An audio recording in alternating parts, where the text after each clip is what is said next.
टहलने के लिए निकला। वह अपनी ही धुन में चला जा रहा था।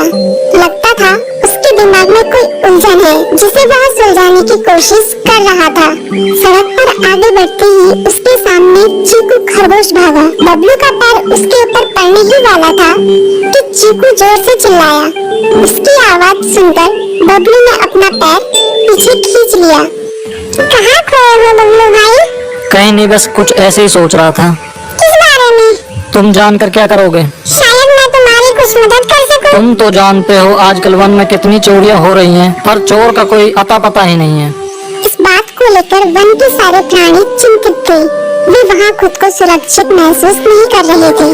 अरे चीकू भाई, हम मजबूर हैं। हम चोर को पकड़ ही नहीं पा रहे हैं। वह बहुत चालाक है और अपने काम को बड़ी कुशलता से अंजाम दे रहा है। कहीं कोई सबूत ही नहीं छोड़ रहा। हमारे राजा इस बात को लेकर बहुत चिंतित हैं। यही कारण है कि हम सब इस बारे में सोच रहे हैं। अब तुम मेरी इसमें क्या मदद कर सकते हो? मैं कुछ सोचता हूँ, हो सकता है मुझे कोई उपाय सूझ जाए। प्रयास करने में कोई हर्ज तो नहीं है। तुम ठीक कहते हो चीकू, लेकिन वन के गुप्तचर भी अभी तक इसका कोई हल नहीं निकाल सके। इतना कहकर वे चुप हो गई। बबलू की बातों ने चीकू को सोचने के लिए मजबूर कर दिया। चीकू को उदास देखकर बबलू बोला, तुम अपना मन छोटा मत करो। मुझे अच्छा लगा कि तुमने मेरी परेशानी को समझा। कभी मैं भी इस वन के लिए गुप्तचर का काम करता था। एक बार मेरी टांग टूट जाने से मेरे अंदर फुर्ती नहीं रही। तब से मैंने यह काम छोड़ दिया। चीकू, तुम चाहो तो यह काम दोबारा कर सकते हो। वन के प्राणी ज्यादातर दिन में भोजन की तलाश करते हैं, वे रात को आराम करते हैं। तुम दिन रात दोनों में ही भोजन की तलाश में निकल सकते हो सकता है रात को तुम्हें कुछ ऐसी बातों का पता चल जाए जो हमारे काम की हो। हाँ बबलू, तुम ठीक कहते हो। मैं आज रात को वन में घूम कर इस बात का पता करने की कोशिश करता हूँ।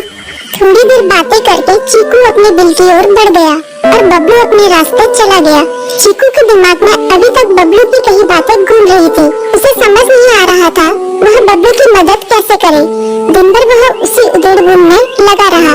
शाम होते ही चीकू कुछ सोचने लगा और वह चुपचाप बिल से बाहर निकल आया। चीकू की पत्नी ने देखा तो बोली, इस समय कहाँ जा रहे हो? बाहर खतरा है। खतरा तो सुबह भी रहता है, लेकिन खतरों से डर कर हम भूखे तो नहीं मर सकते। मैं बाहर घूम कर आता हूँ। इतना कहकर चीकू रात को बिल से बाहर निकल आया। कुछ दूर जाकर उसकी नजर बंकू उल्लू पर पड़ी जो कुछ ही दूरी पर था।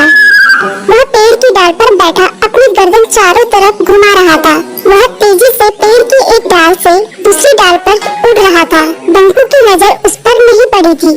कुछ सोचकर चीकू पेड़ के पीछे से बाहर निकलकर थोड़ी खुली जगह पर आ गया और वहाँ से बंकू उल्लू को देखने लगा।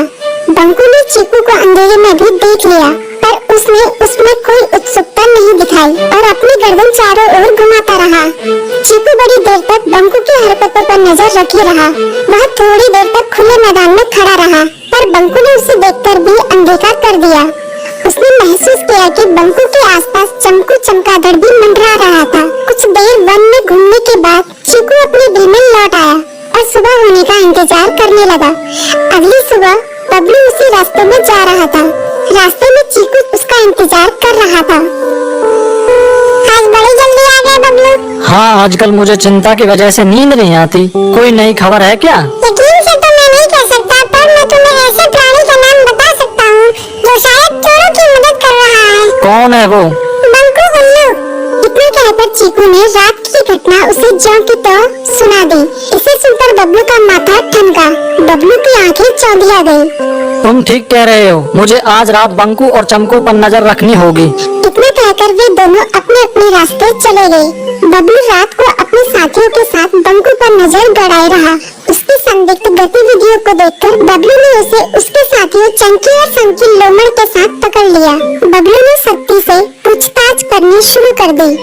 तुम इस समय बंकू चमकू के साथ क्या कर रहे हो? हम चारों दोस्त हैं, इसलिए साथ बैठकर बात कर रहे हैं। चमगादड़ और उल्लू की दोस्ती तो समझ में आती है, पर लोमड़ के साथ दोस्ती कैसे हो सकती है? सख्ती से पूछने पर दोनों ने अपना जुर्म कबूल कर लिया और सभी चोरियों के बारे में बताया जो उन्होंने कुछ दिन पहले वन में की थी।